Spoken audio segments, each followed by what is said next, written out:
नमस्कार दोस्तों, मैं फिर आ गई हूँ कुसुम गौड़ आपसे बातें करने टुवर्ड्स सेल्फ सेल्फ चैनल पे। दोस्तों, आज मैं आपको बताना चाहती हूँ कि साधना के मेजर स्टेप्स है ना, कि जब अपन साधना करने करने लगते हैं तो उसमें क्या क्या जैसे ना मेजर स्टेप्स क्या होते हैं उसके। तो मैं अगर ब्रॉडली डिवाइड करूं तो ये तीन स्ट्रेंजा में इसको साधना को मैं तीन स्ट्रेंजा में डिवाइड कर सकती हूँ। तो पहला स्ट्रेंजा तो होता है आपका श्रम वाली साधना। श्रम वाली साधना जिसमें आपको करना पड़ता है। और फिर दूसरा होता है आपका सहज साधना, जब साधना अपने आप होने लग जाती है, वो स्टेज होती है। और तीसरा होता है जब आपका ये होता है सावधानी वाली साधना। तो ये तीन स्टेजेस मेनली मैं अगर डिवाइड करूं मेजर हिसाब से, और जो अंदर की हैं जो वो मैं कभी और डिटेल में आप लोगों से बातें करूंगी किसी और वीडियो में। अभी मैं आपको ये बताना चाहती हूँ कि मेजरली हम पूरी इस स्पिरिचुअल प्रोग्रेस को तीन हम स्टेजेस में डिवाइड कर सकते हैं साधना के तौर पे। अगर मैं तो पहली है, जैसे मैं कह रही हूँ, श्रम वाली साधना। तो यहाँ आपको शुरुआत में क्या है ना, आपको श्रम वाली साधना ही करनी होती है।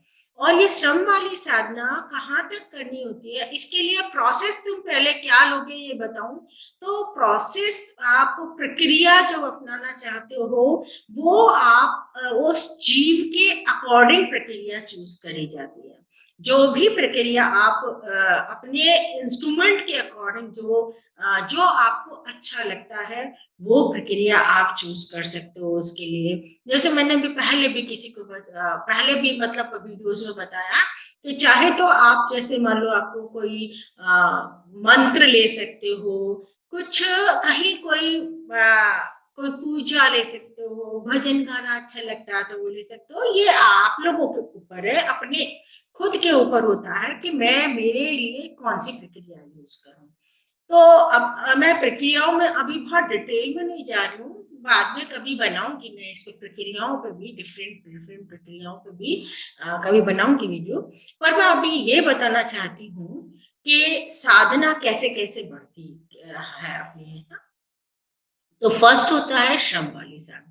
आप जो भी प्रक्रिया अपने लिए ऑप्ट करते हो उस प्रक्रिया को आप अपना के चलते हो, और उस प्रक्रिया का जो मेन उद्देश्य है वो ये होना चाहिए कि जैसे मैंने आपको पहले बताया था ना, अगर आप रिलेट करो डिफरेंट टाइप की बॉडी से, तो जैसे पहले तो ये होता है फिजिकल बॉडी, फिर वाइटल बॉडी होती है। Vital body is just energy, है ना। और फिर इसके अंदर होती है आपकी मेंटल बॉडी। मेंटल बॉडी होती है आपकी थॉट्स। तो ये मेंटल बॉडी को क्रॉस करना, ये यहाँ आपको श्रम की जरूरत है। श्रम क्या होगा वो, कि आपको ऐसा करना कि मेंटल बॉडी आपकी क्रॉस हो जाए। वो होगी क्योंकि विचार ही विचार है। आप अगर ध्यान करने बैठोगे तो आपको विचार ही विचार आएंगे, जैसे मैंने पहले वीडियोस में भी आपको बताया हुआ है। तो इन विचारों को आपको पियर्स करने के लिए आपको एक विचार पे आना पड़ेगा, है ना। चाहे वो जप का हो, चाहे वो किसी इष्ट का दर्शन हो, इससे प्रार्थना हो, या आप भाव विभोर होके कोई भजन इष्ट के लिए वो गाते हो, तो मतलब वो इष्ट के प्रति प्रेम होता है आपका। एक कुछ भी एक इमोशन, एक प्रक्रिया आपको अपनानी पड़ेगी। जो एक प्रक्रिया आप अपनाते हो तो क्या सारे विचार अल्टीमेटली होके और एक में रह जाते हैं। जो प्रक्रिया आपने अपनाई है और अल्टीमेटली करते करते करते क्या है वो भी छूट जाता है, तो आप आगे चल पड़ते हो। तो इस तरीके से जो श्रम की साधना है वो आपकी होती है कि एक तो वो मेंटल बॉडी क्रॉस करनी है ना। फिर उसको क्रॉस करने के बाद में क्या होता है, जो इंटेलेक्चुअल बॉडी होती है, इंटेलेक्चुअल बॉडी में हम उसके मेजर दो पार्ट कर सकते हैं, एक लोअर पार्ट एक upper part. Lower lower part जो होता है, लोअर इंटेलेक्ट जो होता है, वो हमारे इस फिजिकल वर्ल्ड को डील करता है पूरा। और अपर पार्ट जो होता है that is related to the spiritual world, उसके बाद स्पिरिचुअल बॉडी है, तो वो स्पिरिचुअल बॉडी से रिलेटेड होता है।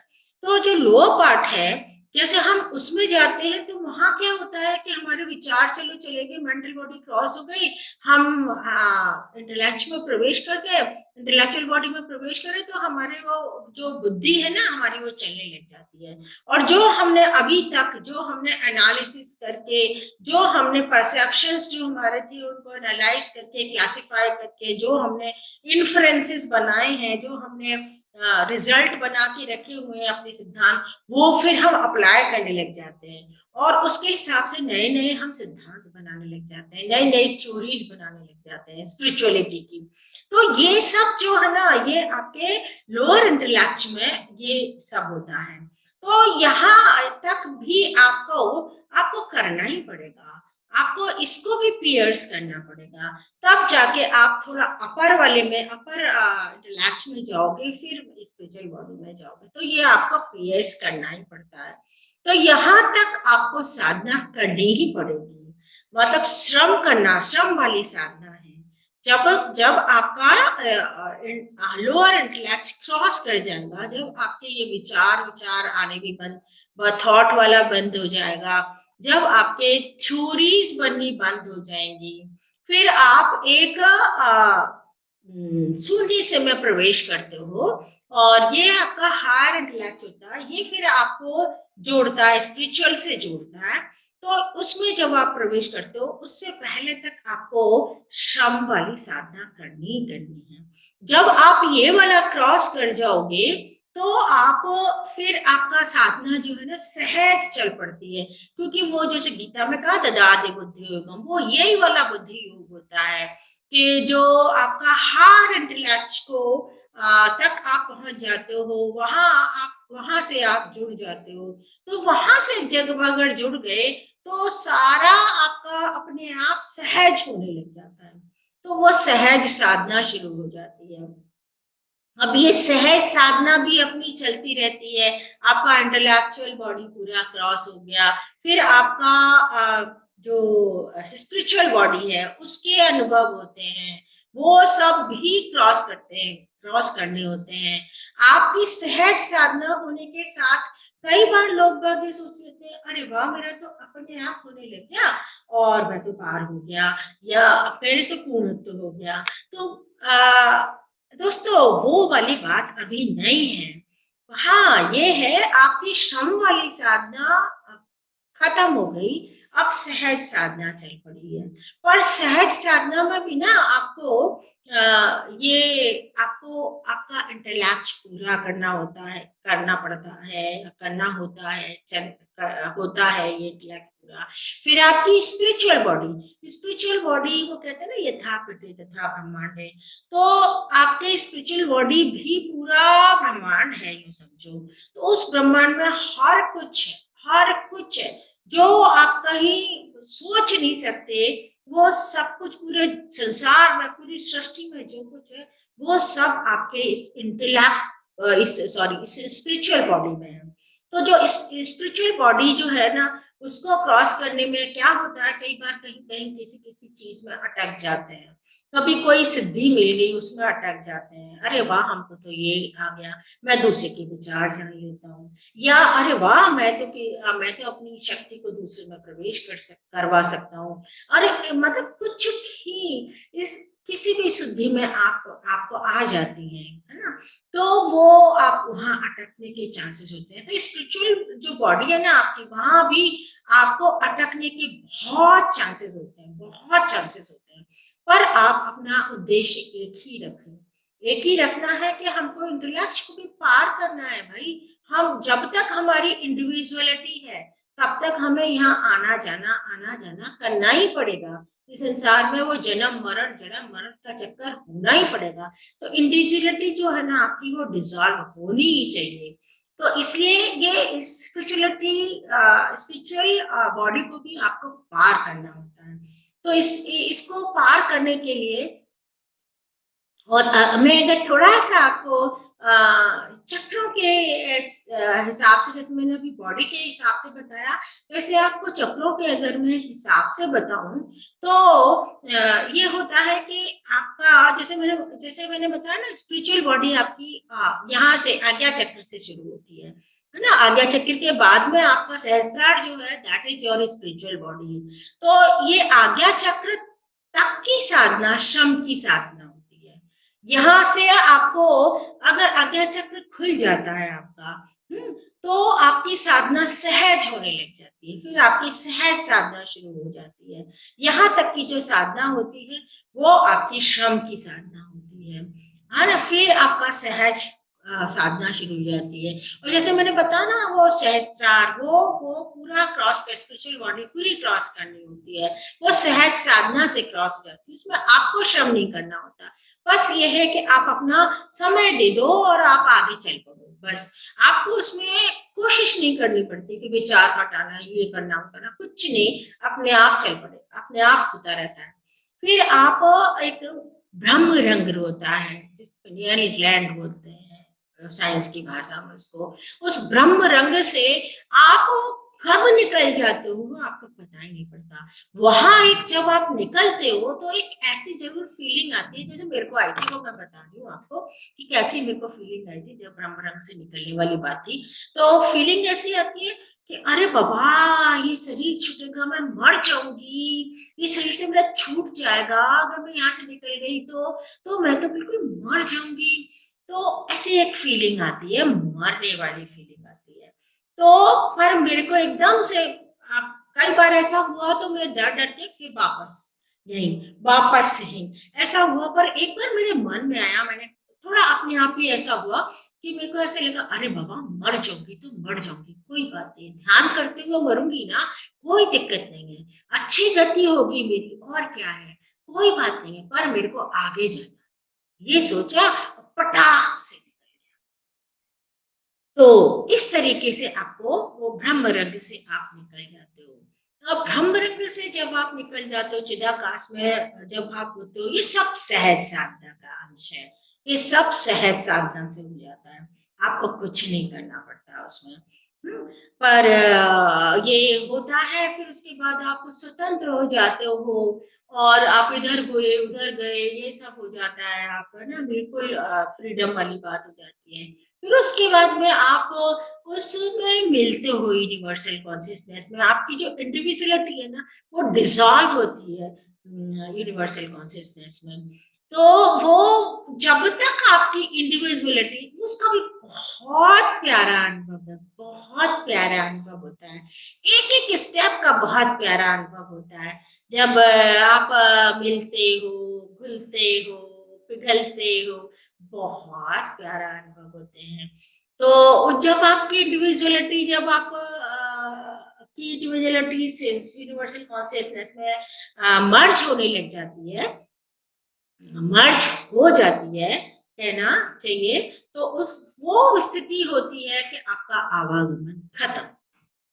जब आपकी इंडिविजुअलिटी नहीं रही तो आवागमन किस बात का।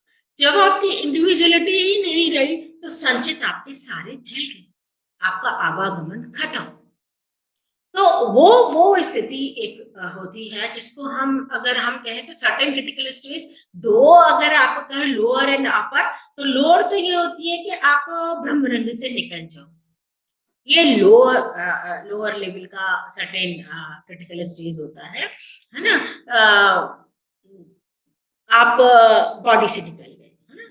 और फिर अब इसके बाद आपका मर्ज होना भी जरूरी है ना। तो जब आप मर्ज हो जाते हो तो तब आपका सर्टेन क्रिटिकल स्टेज वाली बात होती है। तो उसके बाद भी बहुत कुछ है। तो आप, है ना, आप फिर वो स्थिति जब आती है, जब आप मर्ज हो जाते हो तो यूनिवर्सल कॉन्शियसनेस में, तो उसके बाद आपकी एक ही साधना होती है। एक और बात मेरे को याद आती है, मैंने कहीं पढ़ा भी था, दोस्तों पर हुआ साथ में, तो मेरे को ऐसा लगा कि ये होता है कि वो यूनिवर्सल कॉन्शियसनेस से एक हुई चेतना ही आपके शरीर में होती है, आती है शरीर में ना, पूरा होती है। फिर मैंने जो एक वो लिखा था, कभी सुनाऊंगी आपको, अनंत से अनंत तक की यात्रा। उसमें जैसे ये है कि ऐसे मिलती है जैसे कि सब जगह वही वही है। ये सागर है, सागर का पानी है, इस ओर भी उस ओर भी, अंदर भी और बाहर भी, सब कुछ वही वही है। तो वो जब उसके बाद में जो बॉडी है ना, वो ऐसे हो जाती है जैसे एक जीना पर्दा हो, जो बस कहने को पर्दा है। रहता है सरोवर पानी से, समुद्र के पानी से, जो इधर भी है और उधर भी है, मतलब इस टाइप की सी एक होती है। तो मतलब कहने का मतलब ये होता है कि आप वापस यूनिवर्सल कॉन्शियसनेस के साथ में शरीर में आ जाते हो। तो ये यूनिवर्सल कॉन्शियसनेस के साथ में जो आप आए हैं ना, तो उसके बाद में जब तक आपका शरीर रहता है, तब तक आपकी एक नेक्स्ट स्टेज की साधना होती है, और वो होती है सावधानी ही साधना है। ये होती है सावधानी ही साधना है। यानी कि अब आपका जो है चल रहा है, आप यूनिवर्सल कॉन्शियसनेस में ही रहते हो, पर आपको बस यही ध्यान रखना है, क्योंकि जब तक शरीर होता है ना, तब तक आप किसी भी चीज में फंसने के चांसेस होते हैं, क्योंकि शरीर है ना कि प्योर पूरा 100% प्योर नहीं होता है ना। क्योंकि जैसे कहते हैं ना, ऑर्नामेंट्स, सोने के ऑर्नामेंट बनाने हैं तो थोड़ी इम्प्योरिटी आपको डालनी पड़ती है। तो इसीलिए हमारे प्रारब्ध है ना, वो हमारी इम्प्योरिटी है एक्चुअली में। तो उस चीज से ये शरीर धारण किया हुआ था। तो वो जब तक ये शरीर है ना, आपको सावधानी रखनी होती है कि हाँ, आपको किसी भी सेंसेस में फंसना नहीं है। इस लेवल पे कई बार बहुत गड़बड़ क्या हो जाती है। इस लेवल पे जो गुरु लोग होते हैं, वो मान लो इस लेवल पे पहुंच भी गए हैं, तो क्या होता है कि वो लोगों को बताते हैं, लोगों को गाइड करते लोग उनको आप रेस्पेक्ट देते हैं बहुत। तो उस रेस्पेक्ट के सम्मान में वो बह जाते हैं। और लोग बाग तो अपने भाव से करते हैं, लेकिन है ना, वो इस सम्मान में बह जाते हैं, किसी भी सेंसेस में वो बह सकते हैं। फिर वो एक बार नीचे उतरे तो फिर नीचे उतरते जा सकते हैं। तो ये सावधानी रखनी होती है कि always, yes, I'm in this body, but I'm universal consciousness. I am वहाँ है ही नहीं है। तो आपको हमेशा उस यूनिवर्सल कॉन्शियसनेस से एक होके रहना होता है। मैंने ये कहा, मैंने ये समझाया, मैंने इसको गाइड किया, मैंने वर्ड नहीं आएंगे आपके, मैंने वर्ड नहीं आना है। और आप व्यवहार के लिए बोलोगे भी तो भाव नहीं आना चाहिए उसमें ऐसा। तो इस तरीके से आपको सावधानी रखनी पड़ती है। जब तक ये शरीर है, सावधानी ही साधना है। तो ये दोस्तों, इस तरीके से ये हमारी साधना के मैंने आपको 3 मेजर पार्ट बताए आपको। श्रम की साधना, साधना में श्रम कहाँ तक है, चक्रों के हिसाब से बोलूं तो आपका ये आज्ञा चक्र तक जब तक आप नहीं पहुंचते, तब तक साधना में श्रम है। और अगर मैं उसके हिसाब से बोलूं, शरीरों के हिसाब से, तो लोअर इंटेलेक्ट तक ये साधना में श्रम है। फिर उसके बाद में आपकी सहज साधना शुरू हो जाती है। आज्ञा चक्र के बाद जो सहस्त्रार चक्र है, उसमें आपकी सहज साधना शुरू हो जाती है। और अगर मैं शरीर के हिसाब से बोलूं, तो स्पिरिचुअल बॉडी जो आपकी है, और उससे ऊपर जो है आपका चिदाकाश, उससे ऊपर भी चक्र होते हैं, वो सब आपके सहज साधना के पार्ट है। वहां आपको कुछ नहीं करना होता, बस बैठना होता है, तो अपने आप होने लग जाता है, अपने आप होता है सब कुछ। और फिर आपका जब आप वापस से बॉडी में आते हो यूनिवर्सल कॉन्शियसनेस का फीलिंग के साथ में, तो सावधानी ही साधना है, ये वाली स्थिति आती है। तो दोस्तों, इस तरीके से मेजर साधना को हम 3 पार्ट में डिवाइड कर सकते हैं। आपको डिटेल में कभी बताऊंगी आपको, है ना। अनुभव के भी प्रकार बताऊंगी, और आपको डिटेल स्टेजेस डिफरेंट डिफरेंट होगा, कभी बताऊंगी आपको। आज के लिए इतना ही, ठीक है? फिर मिलते हैं इसी चैनल पे, और कुछ कोई टॉपिक लेके। Okay, bye bye. बाय।